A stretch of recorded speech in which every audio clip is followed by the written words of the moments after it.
Hi YouTube, it's Kathy, and this is my weekly entertainment wrap-up from May 28th to June 2nd. This week I read 3 books, I watched 2 shows, I watched 1 movie, and I listened to 1 book. First this week I finished The Fever Dream by Samantha Schweblin. This one was recommended by Rincey over at Rincey Reads, and she said to read it all in one go, which is basically what I did. This book is immediately confusing as you try to figure out who's talking and what's going on, which just strengthens the feeling that you're in a fever dream yourself. It centers around a young woman who's on vacation with her daughter, and something obviously goes awry and causes her to have a fever dream of her own. At first I thought I was going to hate the fluid style of switching between a conversation and a story of what happened on that trip. But the way it blended together made it less jarring and it felt natural after a while. It's quite short, so I recommend also just sitting down and reading it in one go. Next, I finished Winter by Marissa Mayer, which is the final book in the Lunar Chronicles series proper, as I've recently found out there are 2 other supplemental books, which I will now probably have to read. In any case, this 800-page plus tome was a hefty end to the series, and I really loved that all the characters we met along the way mixed together to create this resolution. It ended well for some, not well for others, and I appreciated that it wasn't a perfect fairy tale ending to this fairy tale retelling. If you've read the series, let me know your favorite character and why down in the comments below. Finally, I finished Gwendy's Button Box by Stephen King and Richard Chesmar. This is a brand new novella, and I devoured it in about a day. This book centers around a young girl named Gwendy in 1974, and when we meet her, she is trying to lose a few pounds before middle school. At the top of the path she hikes every day, she meets a man named Richard Ferris, who I think ties into a different Stephen King series, but there isn't confirmation that he is the Man in Black.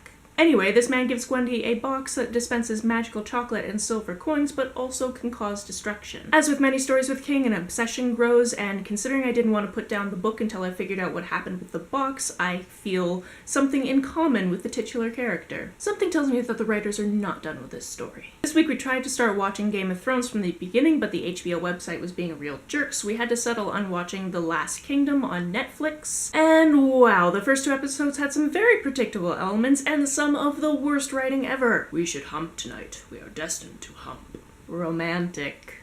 This week I watched all 10 episodes of Grace Point. Having watched the original just last week, it was very weird to watch David Tennant play the same character but with a different accent. I know he has a different name, but he's definitely the same character with a lot of the same lines even. As with most things, I like the original more. That's not to say I didn't like this version, because I did. I don't really understand the point of doing remakes where you do basically everything the same as the original. Like shot for shot in many cases. If you're going to remake something, shouldn't you put a new spin on it?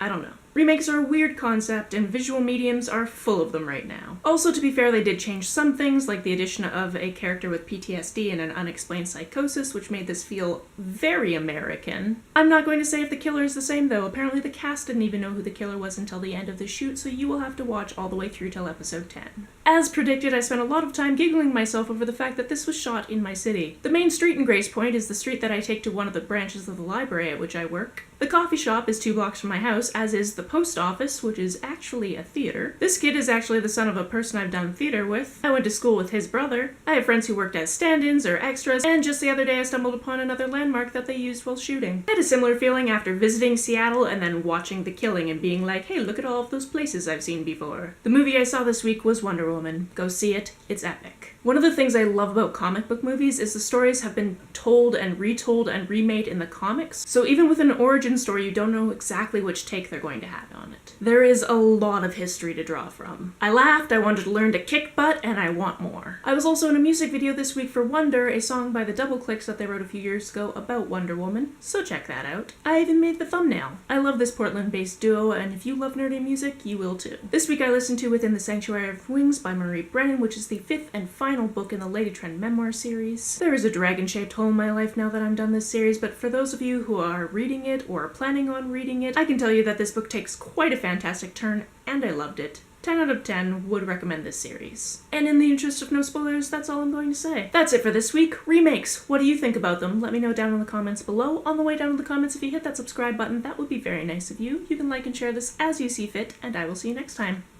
Bye!